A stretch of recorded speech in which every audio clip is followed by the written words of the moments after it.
Siang Wagas Manifda, masih dalam lomba debat bahasa ya. Kali ini kita akan menyaksikan tim ketiga dari kelas 12 MIPA 6 sebagai tim pro dan kelas 10 MIPA 1 sebagai tim kontra. Dan ada dewan juri, Ibu Ani dan juga Ibu Rindra. Nah, sebelum acara dimulai, yuk kita saksikan Ketua Dewan Sidang untuk memberikan pengarahan terlebih dahulu.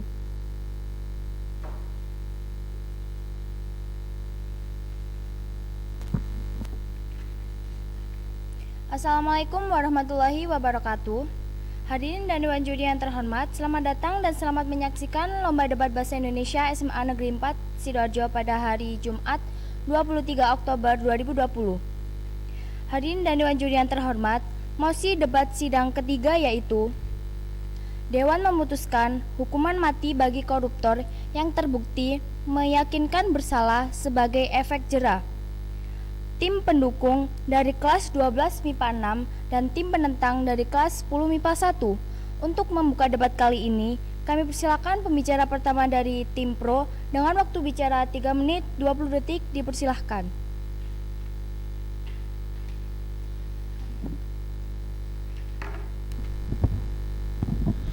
Assalamualaikum warahmatullahi wabarakatuh. Perkenalkan, nama saya Duratu Nafisa dari kelas 12 MIPA 6 sebagai pembicara pertama dari tim pro. Pada pembicaraan kita pada kali ini, perkenankan saya untuk memperkenalkan rekan-rekan saya yang pertama, yakni Noval Aji Nofrizal sebagai pembicara kedua yang akan menyampaikan argumentasi pentingnya.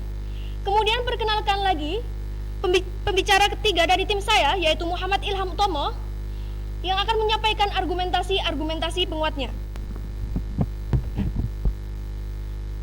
Dalam pembicaraan kita pada hari ini, yakni Dewan memutuskan hukuman mati bagi koruptor yang terbukti meyakinkan bersalah sebagai efek jera. Di Indonesia ini, pasti kita tidak asing dengan apa itu istilah koruptor, di mana seseorang berdasi yang senantiasa mengambil uang rakyat untuk lebih menguntungkan dirinya sendiri. Bahkan, untuk peraturan hukuman mati tersebut telah tercantum dalam Undang-Undang Dasar, yakni pada UU nomor 31 tahun 1999, di mana berisi aturan hukuman mati bagi koruptor dan juga tindak pidana korupsi maupun yaitu di perubahannya, yaitu UU nomor 20 tahun 2001. Di sini saya menekankan, di Indonesia sudah tidak jarang terjadi sebuah korupsi.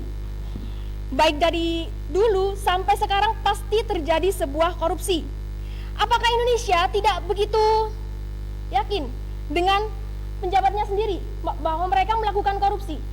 Yang pertama, yakni di Indonesia sendiri koruptor telah merajalela dan juga senantiasa mengulang perbuatannya kembali, yaitu melakukan korupsi, walaupun hanya sebatas di penjara dan dihukum. Itu saja, sehingga itu membuat koruptor di Indonesia semakin terus-menerus berulang. Sebagaimana contohnya, yaitu pertama, pada tahun lalu, yaitu ada seorang DPR, yaitu Setia Novanto dengan kasus EKTP yang merugikan banyak masyarakat Indonesia. Untuk yang selanjutnya, mengapa di Indonesia harus diadakannya hukuman mati bagi koruptor? Yang pertama, jika hanya dihukum sebagaimana di penjara, hanya di penjara saja, maka itu tidak akan menimbulkan efek jera. Karena kita tahu, dalam contoh yang saya paparkan tadi, yaitu tentang Setia Novanto, dalam kasus EKTP-nya, di mana itu merugikan banyak sekali masyarakat Indonesia. Terima kasih. Silakan. Mohon maaf, saya akan menginterupsi. Apakah hukuman mati itu akan memberikan efek jera pada koruptor? Terima kasih atas interupsinya. Baiklah, saya akan menjawab. Ya, saya katakan iya. Karena apa?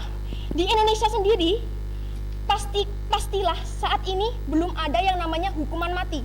Dan realisasinya, ternyata koruptor masih saja berulang. Selalu saja ada koruptor. Mengapa Indonesia tidak membuat sebuah perubahan dengan diadakannya hukuman mati? Tidak seperti di negara Saudi Arabia, di mana negara tersebut merupakan negara maju, di mana bahkan seorang pencuri sandal saja di sana itu bahkan hukumannya adalah dipotong tangannya. Bagaimana jika di Indonesia mencuri saja kadang tidak ada keadilan? Bagaimana jika korupsi, di mana itu sangat melanggar hak asasi manusia dalam masyarakat? Waktu kurang 20 detik. Saya akan menjelaskan kembali tentang efek jera pada koruptor yang melakukan korupsi. Yaitu yang pertama yang tadi saya jelaskan, yaitu contohnya yaitu Setia Novanto, di mana dia tetap dihukum, yakni di penjara. Tetapi apakah Anda tahu bahwa saat dia di penjara itu tersedia berbagai Waktu macam pembicara fasilitas telah seperti habis. hotel yang seperti Anda ketahui. Terima kasih. Waktu pembicara selama 3 menit 20 detik. Untuk mengawali pemaparan argumen penentang, kami persilakan pembicara pertama dari tim kontra dengan waktu bicara 3 menit 20 detik. Dipersilahkan. Assalamualaikum warahmatullahi wabarakatuh. Selamat siang semua. Saya dan rekan saya perwakilan dari kelas 10 MIPA 1 sebagai tim kontra dalam mosi kali ini. Saya Rosal Azhara sebagai pembicara 1 bertugas menyampaikan argumen per poin. Rekan saya Hanum Aurelia sebagai pembicara 2 bertugas menyampaikan argumen penting. Dan yang terakhir rekan saya adalah Cynthia Amanda sebagai pembicara 3 bertugas menyampaikan argumen pendukung. Kata korupsi berasal dari bahasa Latin, yaitu corruptio atau corruptus, yang bermakna busuk, rusak, menggoyahkan, memutar balik, atau mengoyak. Korupsi merupakan kejahatan yang paling besar di Indonesia. Memang korupsi ini sangat merugikan masyarakat Indonesia. Para koruptor harus diberi hukuman atas perbuatannya agar mereka merasa jera. Tetapi dalam mosi kali ini saya sangat tidak setuju jika para koruptor diberi hukuman mati. Kita bisa memilih opsi lain sebagai hukuman para koruptor, misalnya dipenjara dalam hukuman waktu tertentu atau denda dengan nominal tertentu. Saya tidak setuju dengan mosi ini bukan karena tanpa alasan. Saya mempunyai alasan. Pertama, pelaku korupsi yang diberi hukuman mati akan memberi efek besar kepada keluarganya. Bisa saja para koruptor itu merupakan tulang punggung keluarganya, gimana semua kebutuhan keluarga ada di tangan tulang punggung. Yang kedua adalah koruptor tidak akan merasa jera jika ada hukuman mati. Interupsi. Saya Noval dari tim kontra ingin menanggapi argumen tadi bahwa ada opsi lain seperti dipenjara atau memberikan nominal uang tertentu. Apakah Anda yakin bahwa dengan dua hal ini akan membuat koruptor itu jera? Apakah Anda yakin? Saya tanya kepada Anda, silakan. Baik, saya akan melanjutkan argumen saya. Jika ada hukuman mati kepada para koruptor, maka mereka tidak akan merasa jera. Koruptor tidak takut mati, tetapi mereka takut jatuh miskin dan sengsara. Yang poin ketiga adalah lebih baik menghukum dan menyiksa para koruptor di dunia. Dengan begitu, para koruptor akan merasakan mati 2 kali. Seperti yang tim pro katakan, tadi yang ada di Arab itu dipotong tangannya jika mencuri sesuatu. Nah, dipotong tangannya itu kan akan merasakan si pencuri itu akan merasakan mati 2 kali dengan cara sengsara di dunia. Dia tidak mempunyai tangan, berarti dia itu sengsara. Iya, mencuri itu bukan hanya dengan tangan, bisa saja dia melakukan dengan kaki. Semua itu bisa loh. Terima kasih. Baik, apakah begitu dengan begitu semuanya dipotong? Apakah tidak akan tidak mendapatkan efek jera kepada sang pencuri itu? Kita lebih baik memberi hukuman yang berdampak langsung di dunia, tidak hanya dengan mati saja. Jika si koruptor itu dihukum mati, mereka tidak akan merasakan jera, mereka tidak akan merasakan sengsara yang dirasakan oleh masyarakat di Indonesia. Mereka dihukum mati, sudah mati saja, tidak merasakan apa-apa yang dirasakan masyarakat di dunia, tidak akan merasakan sengsara. Anda tadi mengatakan bahwa yang hanya merasakannya yaitu yang koruptor. Bagaimana dengan keluarganya? Bukankah dengan dihukum matinya koruptor tersebut dapat membuat keluarganya justru tambah menderita? Seperti itu. Bagaimana tanggapan Anda? Maka dari itu, jika sang koruptor itu diberi hukuman mati, berarti itu akan berdampak besar kepada keluarganya. Jika mereka mati, siapa yang akan meneruskan menjadi tulang punggung keluarganya? Maka dari itu saya tidak melihat dari satu sudut pandang saya saja, tapi saya juga akan melihat dari sudut pandang keluarga koruptor. Waktu pembicara telah habis. Baik, sekian dari saya, terima kasih. Waktu pembicara selama 3 menit 20 detik. Kami persilakan pembicara kedua dari tim pro dengan waktu bicara 3 menit 20 detik. Dipersilahkan. Assalamualaikum warahmatullahi wabarakatuh. Selamat siang dan yang saya hormati Bapak Ibu Dewan Juri, Kakak Panitia, serta rekan-rekan dari tim pro maupun tim kontra. Saya Noval Ajin Nufrizal sebagai perwakilan kedua dari tim pro menyatakan sangat setuju dengan mosi bahwa hukuman mati bagi para koruptor yang terbukti sebagai efek jerah. Karena kita lihat bahwa mencuri atau korupsi merupakan karakter ya. Seperti yang dikatakan bahwa ada opsi lain seperti dipenjara atau membayar nominal uang tertentu. Yang namanya karakter itu nggak bisa diubah seperti itu. Walaupun dia dipotong tangannya, walaupun dia dipotong kakinya, bahkan kepalanya, jika dia karakternya buruk, nggak akan bisa terjadi seperti itu. Seperti kita lihat tikus. Pasti di rumah Anda pernah ya kan melihat tikus. Tikus jika Anda tangkap saja, jika Anda celupkan ke air saja, kalaupun dia Anda lepas, pasti akan mencuri lagi. Begitu juga dengan koruptor kan. Meskipun Anda penjara, Anda penggal tangannya, Anda penggal kakinya, yang namanya karakter itu akan melekat pada dirinya sendiri. Hal itulah yang akan menjadi mosi pada hari ini, yaitu hukuman mati, di mana ini akan memberikan dampak-dampak positif seperti efek jerah bagi koruptor itu sendiri. Kedua, memberikan gambaran. Terima kasih. Silakan. Baik, yang seperti dikatakan oleh Anda, koruptor itu tidak dimiliki efek jerah jika dihukum mati. Tapi bagaimana jika mereka bisa merenungkan kembali kesalahan mereka dan bisa memperbaiki di kehidupan kehidupan selanjutnya, namun mereka sudah mati dan mereka tidak bisa dikasih kesempatan untuk memperbaiki diri. Waktu interupsi habis. Terima kasih atas interupsinya. Yang saya katakan di sini adalah karakter ya. Karakter, meskipun Anda yang namanya karakter itu melekat dalam diri, sehingga meskipun Anda apakan koruptor itu tetap saja gitu loh. Dan saya tidak mempercaya adanya kehidupan kembali atau reinkarnasi itu, saya kurang mempercaya itu. Jadi saya sedikit sanksi dengan interupsi tadi. Jadi saya lanjutkan argumentasi saya selanjutnya, yakni koruptor dengan dihukum mati itu bisa memberikan gambaran bagi generasi selanjutnya. Kita tahu bahwa generasi selanjutnya, yaitu kita, itu adalah generasi atraktif, produktif. Mereka cenderung meniru generasi-generasi terdahulu. Jika generasi terdahulu itu mereka menyetokan yang tidak baik, maka dengan generasi sekarang seperti apa? Silakan.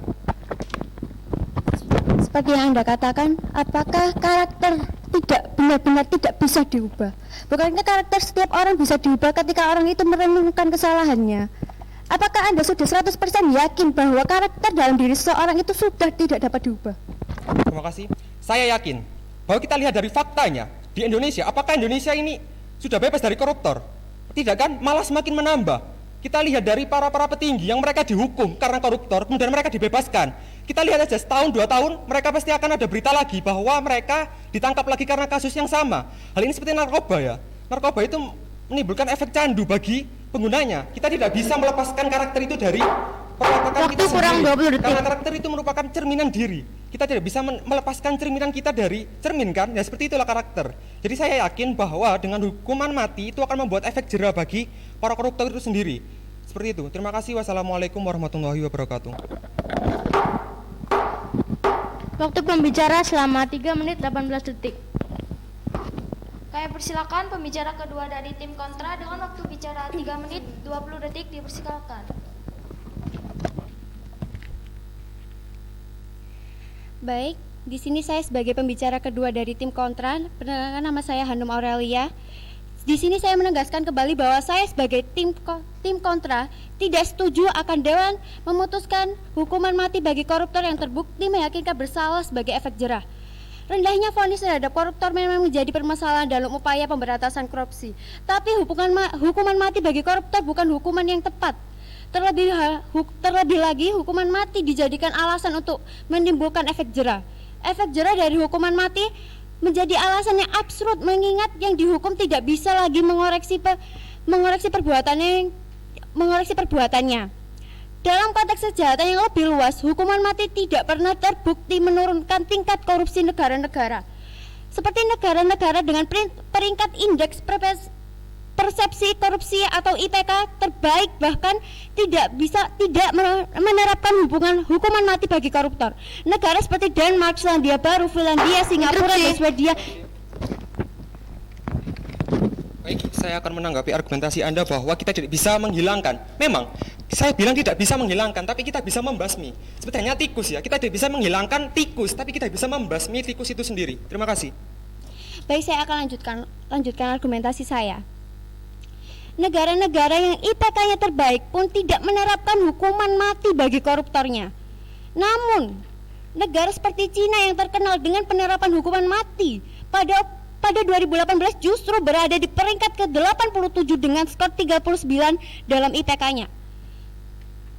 Saya di sini sama sekali tidak mendukung apa yang diperbuat oleh koruptor. Namun di sini saya menyarankan untuk memberikan hukuman yang lebih berat, yaitu seperti dikatakan oleh Pak Ahok, yaitu hukuman yang paling pantas untuk koruptor adalah di penjara, lalu saat dibebaskan semua harta yang dimilikinya disita oleh negara, lalu dibiarkan hidup sengsara. Itu adalah hukuman yang paling ampuh karena koruptor yang biasanya hidup dengan mewah namun sekarang harus hidup dengan penderitaan. Itu akan menjadi lebih jera, menjadi efek jera bagi koruptor. Karena koruptor itu, sekali lagi saya menekankan, koruptor itu tidak takut mati karena semua orang akan mati. Namun koruptor takut miskin. Takut miskin mengapa? Mereka takut miskin, maka dari itu mereka mencuri uang rakyat karena mereka takut miskin. Tadi Anda mengatakan bahwa koruptor itu takut miskin. Kalau semisal dia dihukum penjara terus dibebaskan, lalu dia apakah tidak memanfaatkan keahliannya itu yang sebelumnya itu korupsi?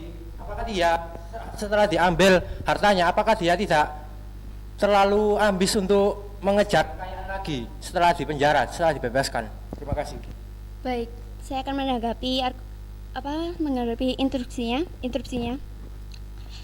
Baik, di sini koruptor yang dibebaskan dan dipenjarakan lalu hartanya diambil, mereka akan tidak mempunyai uang, mereka akan kesusahan dalam mencari uang, mereka juga akan mendapatkan sanksi sosial dan mereka tidak bisa dipercaya lagi oleh masyarakat. Interupsi tidak diperbolehkan. Maka dari itu akan menjadi efek yang lebih jerah daripada hukuman mati. Waktu pembicara lebih baik telah dibebaskan habis. menjadi sengsara. Baik, terima kasih. Waktu pembicara selama 3 menit 20 detik. Kami persilakan pembicara ketiga dari tim Pro dengan waktu bicara 3 menit 20 detik, dipersilakan.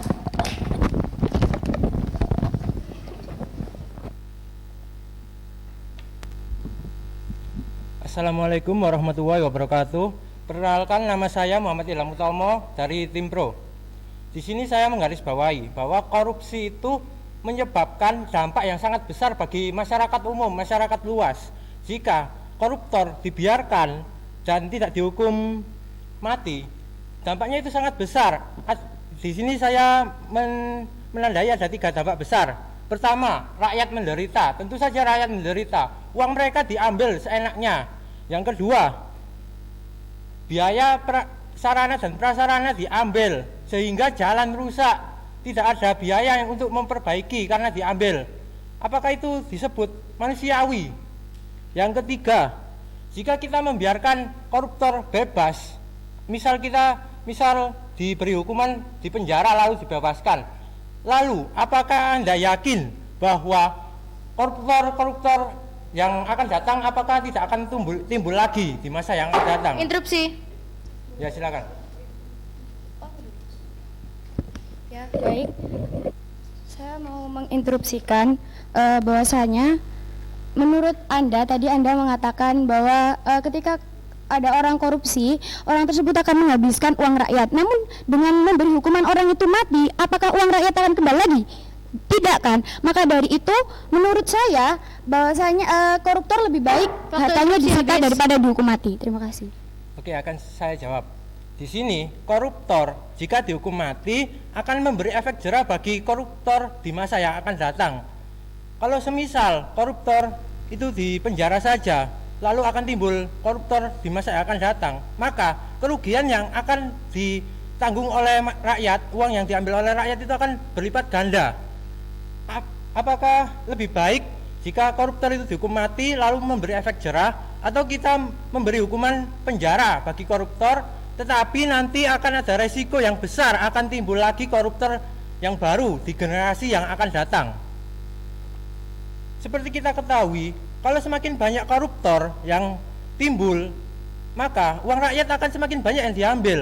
Sedangkan meskipun koruptor di masa sekarang ini dihukum mati, itu kan otomatis memang akan ada resiko, tetapi resikonya lebih rendah daripada menghukum koruptor yang sekarang ini di penjara saja. Jika kita ingin menghukum mati koruptor, itu akan memberi efek jera bagi orang-orang lainnya untuk tidak mengikuti apa yang ia lakukan sebelumnya. Namun, menurut riset yang terjadi, hukuman mati tidak pernah terbukti secara langsung menurunkan tingkat korupsi. Namun di sini Anda mengatakan bahwa hukuman mati adalah efek yang sangat jerah. Namun di sini fakta dari riset-riset yang terjadi adalah hukuman mati tidak pernah menjadi alasan langsung untuk membuktikan bahwa tingkat korupsi dapat turun. Waktu interupsi habis. Di sini saya menjelaskan bahwa kalau kita memberi hukuman mati itu resikonya memang ada, tapi resikonya lebih kecil daripada kita memberi hukuman penjara saja, lalu akan berdampak besar. Jadi di sini saya menyimpulkan bahwa lebih baik kita mengambil resiko yang lebih kecil daripada memilih resiko yang lebih besar. Sekian dari saya, terima kasih. Waktu pembicara selama 3 menit 20 detik. Kami persilakan pembicara ketiga dari tim kontra dengan waktu bicara 3 menit 20 detik, dipersilahkan.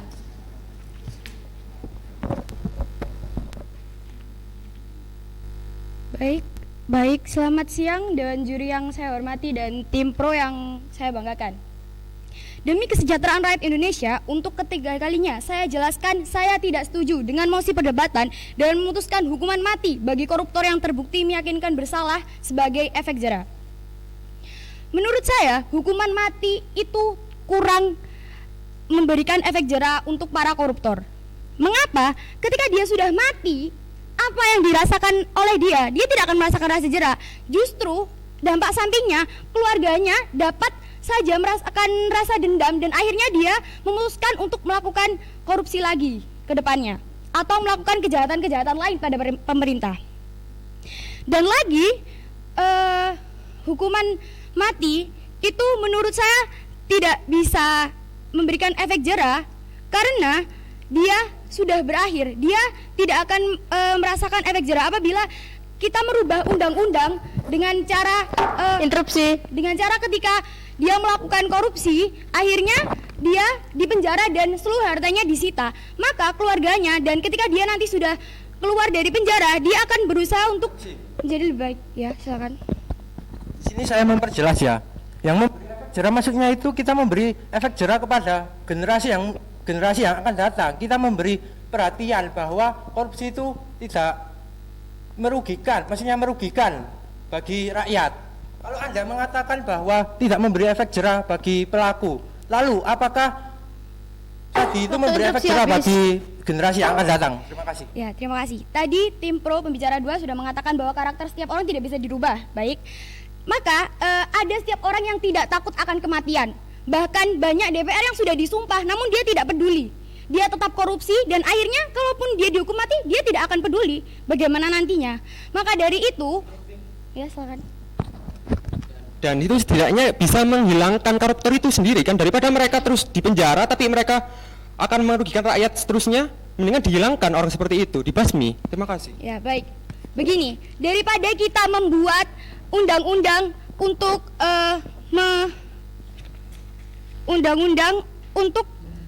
memberi hukuman mati pada koruptor, namun pada saat ini tidak ada yang terjadi kan, realitanya tidak terjadi di Indonesia. Maka dari itu mending kita memberikan undang-undang yang lebih kejam, dalam artian kita akan menyiksa dia di dunia.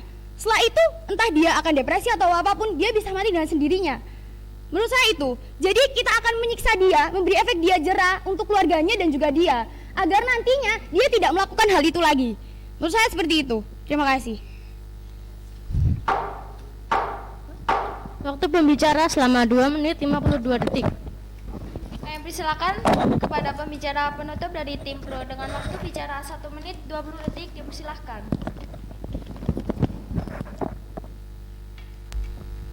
Baik, saya selaku pembicara penutup dari tim pro menyatakan dengan ini saya dan tim saya sangat menyetujui bahwasannya Dewan memutuskan hukuman mati bagi koruptor yang terbukti meyakinkan bersalah sebagai efek jera. Karena seperti apa yang ditekankan oleh teman saya tadi, dalam segi karakter, dalam karakter itu tidak dapat diubah. Sekali dia mencuri, walaupun sudah dihukum sejera apapun, dia akan tetap mencuri, kecuali jika orang tersebut dibasmi. Seperti hanya koruptor menjadi yang dikatakan oleh tim kontra tadi. Bahwasanya mereka bilang bahwa setelah dihukum, harta mereka akan dirampas sehingga akan menimbulkan efek jerah. Tetapi dalam konteks ini, menurut saya, jika karakter telah melekat dalam diri mereka, semiskin apapun mereka, maka karakter tetap karakter, mencuri tetap mencuri, itu karakter mereka. Dan kemudian jika di penjara, itu mereka tidak akan merasa jerah. Dalam di sini kita konteksnya adalah untuk generasi muda, di mana generasi penerus bangsa. Jika untuk saat ini koruptor terus saja dibiarkan dan tidak segera dibasmi, apa jadinya jika nanti kita sebagai generasi muda, di mana kita menjadikan generasi sebelumnya sebagai panutan bangsa? Bagaimana jika itu terjadi? Bahkan dalam UU saja sudah tertera, yaitu adanya hukuman mati bagi koruptor. Seperti itu, dan juga dampak ini dengan tidak diadakannya hukuman mati bagi koruptor. Waktu pembicara telah habis. Terima kasih, semoga argumen tim saya diterima. Waktu pembicara selama 1 menit 20 detik. Saya persilakan pembicara penutup dari tim kontra dengan waktu bicara 1 menit 20 detik, dipersilahkan. Baik, saya dari pembicara penutup tim kontra. Sekali lagi, saya sangat tidak setuju dengan adanya hukuman mati ini untuk para koruptor. Argumen tim saya berhak menang karena para koruptor ini berhak mendapatkan hukuman yang lebih berat dari hukuman mati. Jika mereka dihukum mati, maka mereka mati, tidak bisa merasakan sengsara. Kita pasti pernah mendengar mati 2 kali. Mati pertama adalah sengsara yang di dunia. Mati yang kedua yaitu kita semua pasti akan mati. Jadi, menurut saya, para koruptor berhak mati 2 kali. Seperti rekan yang saya katakan sebelumnya, pendapat Pak Ahok pantas untuk dilaksanakan untuk para koruptor. Para koruptor pantas merasakan sengsara sebelum mereka mati. Kita semua pasti akan mati, tetapi akankah kita akan merasakan mati 2 kali? Mati 2 kali ini bisa koruptor rasakan. Sekali lagi, saya menegaskan bahwa koruptor tidak takut mati, tetapi mereka takut jatuh miskin dan sengsara. Tidak ada efek jerah jika mereka hanya mati saja. Mereka tidak akan merasakan akibat apa yang mereka lakukan di dunia. Masa mereka hanya mati begitu saja tanpa merasakan sengsara yang dirasakan oleh masyarakat Indonesia. Jadi sekali lagi saya sangat tidak setuju dengan hukuman mati ini. Mereka berhak mendapatkan hukuman yang lebih berat. Waktu pembicara telah habis. Baik, terima kasih. Waktu pembicara selama 1 menit 20 detik.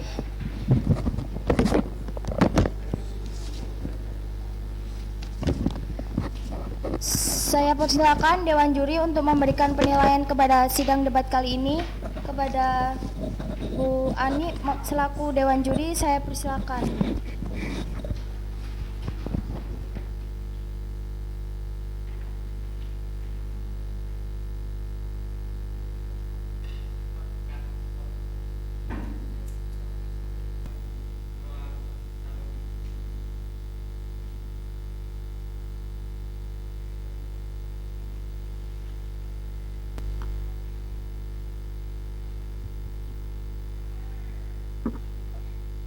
Assalamualaikum warahmatullahi wabarakatuh.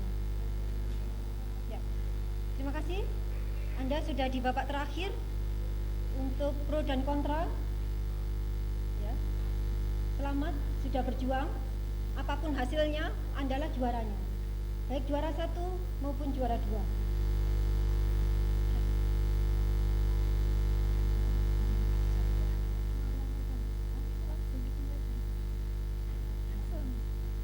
Nanti akan dilengkapi oleh Bu Rindra. Baik, saya evaluasi saja ya.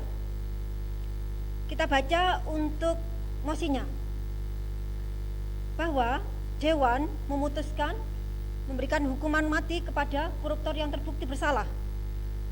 Ya.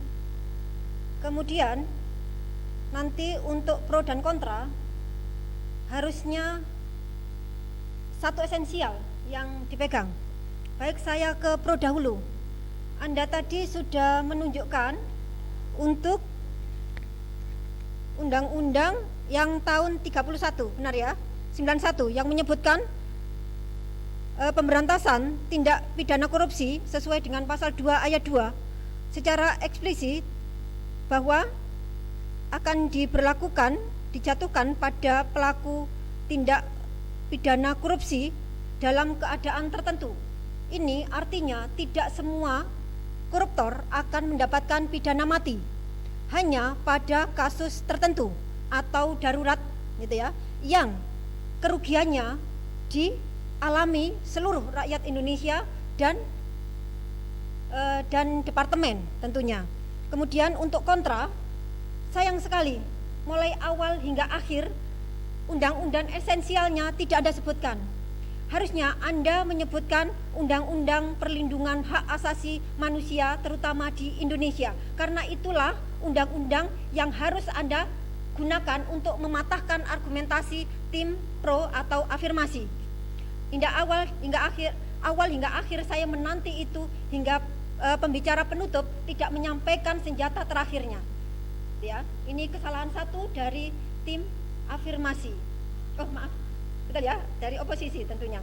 Kemudian yang untuk undang-undang itu Undang-Undang 39 tahun 1999 bahwa hak asasi manusia untuk menghormati hak dasar secara kodrati melekat pada diri manusia. Ini banyak sekali. Apa saja?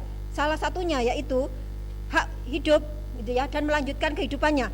Dan satu lagi hak yang harus Anda patahkan hari ini harusnya meluncur dari argumentasi Anda, yaitu hak asasi manusia tidak boleh melenyapkan siapapun dalam keadaan apapun. Itu yang harusnya Anda tegakkan hari ini. Namun sayang itu entah kapan akan Anda munculkan gitu ya. Namun hari ini tidak ada. Kemudian mengenai efek jera itu ya, harusnya sudah disebutkan tadi untuk negara-negara yang menganut hukuman mati, terutama untuk Cina, Korea Utara, Iran, Irak, Laos, Vietnam, terutama juga Indonesia juga. Namun Anda lihat saja secara efektivitasnya. Ternyata dari peneliti Indonesia Corruption Watch itu mengatakan bahwa hukuman mati tidak mempengaruhi indeks persepsi korupsi. Itu artinya misalnya di Cina saja itu ya urutan 86. Padahal di negara ini sudah, maksud saya ke Anda itu ya, ke Anda. Ini tidak disebutkan data-data tersebut. Kemudian di Indonesia juga menggunakan mosi ini juga itu ya. Artinya Indonesia juga tidak jauh lebih baik daripada Cina. Ternyata urutan 89 koruptor tertinggi di dunia. Kita bandingkan saja, tadi sudah Anda sebutkan, misalnya ada Denmark gitu ya. Kemudian ada Swedia, ternyata walaupun tidak menegakkan hukuman mati, namun korupsi di sana ternyata tingkatnya rendah. Ya, mungkin itu yang beberapa hal yang belum disebutkan. Baiklah, ini adalah proses pembelajaran membuat Anda pandai untuk berliterasi. Ya, baik dari Ibu, ada? Saya hanya ingin menambahkan saja, terima kasih untuk performance kalian yang sudah kalian keluarkan sebegitu auranya benar-benar membara dengan argumen-argumen dan data-data yang sudah kalian paparkan. Kalian sudah memberikan yang terbaik versi kalian. Terima kasih. Baik, sekarang kita bersama-sama memutuskan yang akan mendapatkan poin 1 adalah pemenangnya juara 1, sedangkan poin 0 adalah juara 2, karena memang di babak sebelumnya, di sidang sebelumnya Anda sudah memenangkannya. 1, 2, 3. Baik ya, baik, sekaligus kita umumkan juara 3 adalah kelas 11 IPA 3 gitu ya. Juara 2 kelas 10 MIPA 1 gitu ya. Jangan berkecil hati, masih banyak peluang, masih banyak kesempatan. Kemudian ini yang sebentar lagi harus lulus gitu ya. Tapi memang banyak sekali literasi hasil yang sekarang disampaikan. Juara satunya yaitu kelas 12 MIPA 6. Ya, terima kasih. Semoga bulan bahasa ini memberikan satu nilai, satu makna kehidupan bagi kita, itu ya. Baik saya maupun kalian siswa. Kemudian insya Allah akan kita lanjutkan kegiatan ini di tahun mendatang. Sampai jumpa di bulan bahasa tahun depan. Terima kasih. Assalamualaikum warahmatullahi wabarakatuh. Terima kasih ya.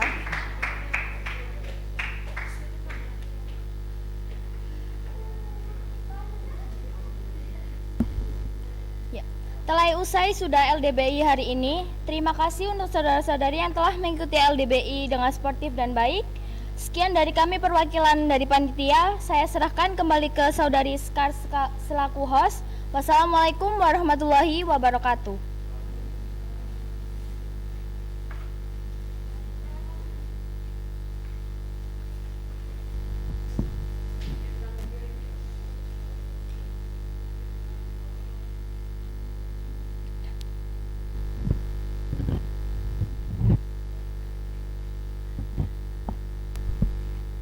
Oke warga TV Manifda, pertandingan lomba debat telah berakhir.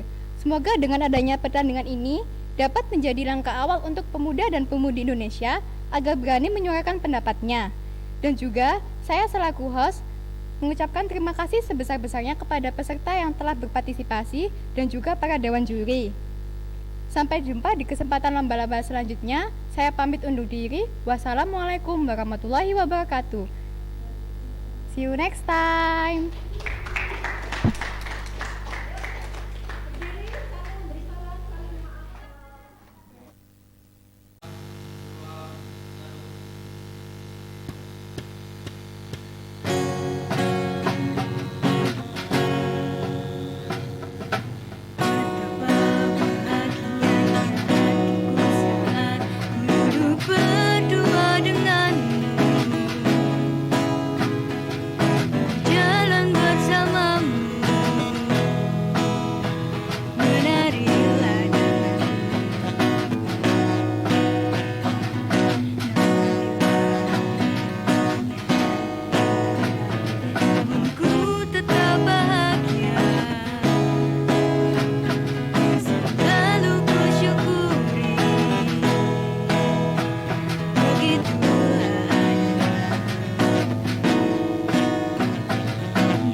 Cepat-cepatlah sampaikan kepadaku agar ku tak berharap dan buat kau bersedih bila nanti saatnya telah tiba. Ku ingin kau menjadi milikku,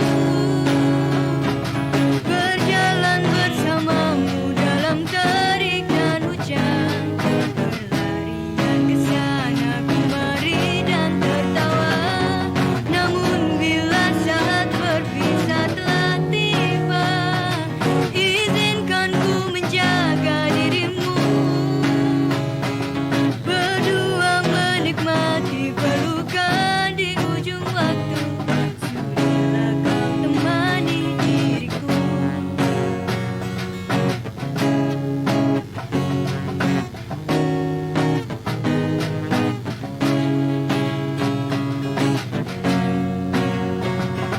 Namun bila kau ingin sendiri, cepat-cepatlah sampaikan kepadaku agar ku tak berharap dan buat kau bersedih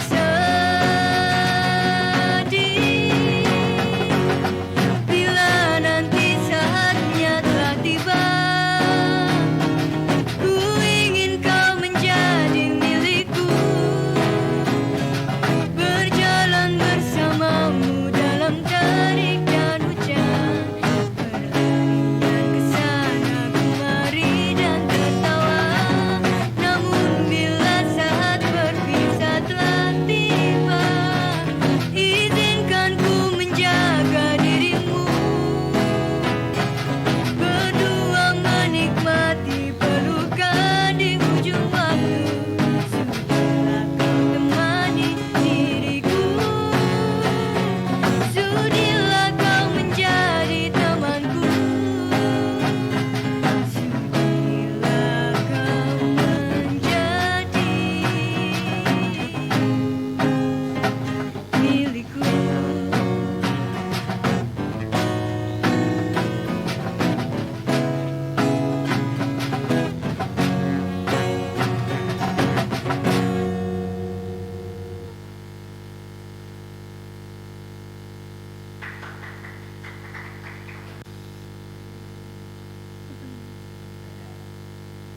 padamu, namun kau milih sahabatku, dilema hatiku. Andai ku bisa berkata sejujurnya, jangan kau pilih dia, pilihlah aku yang mampu mencintamu lebih dari dia. Bukan ku ingin merebutmu dari sahabatku, namun kau tahu cinta tak bisa kau salahkan.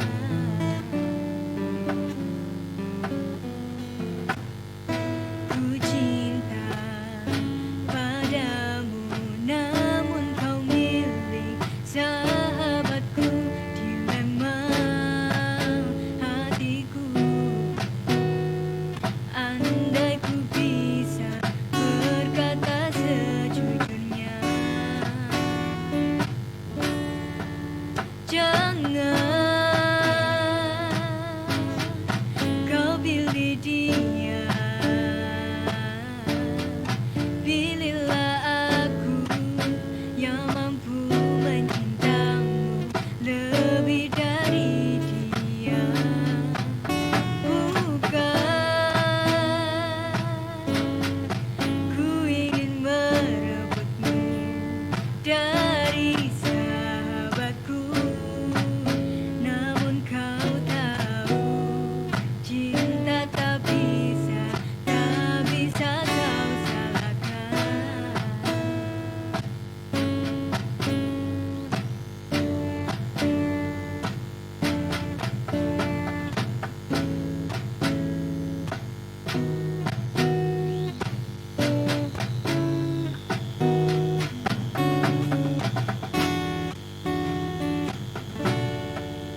Jangan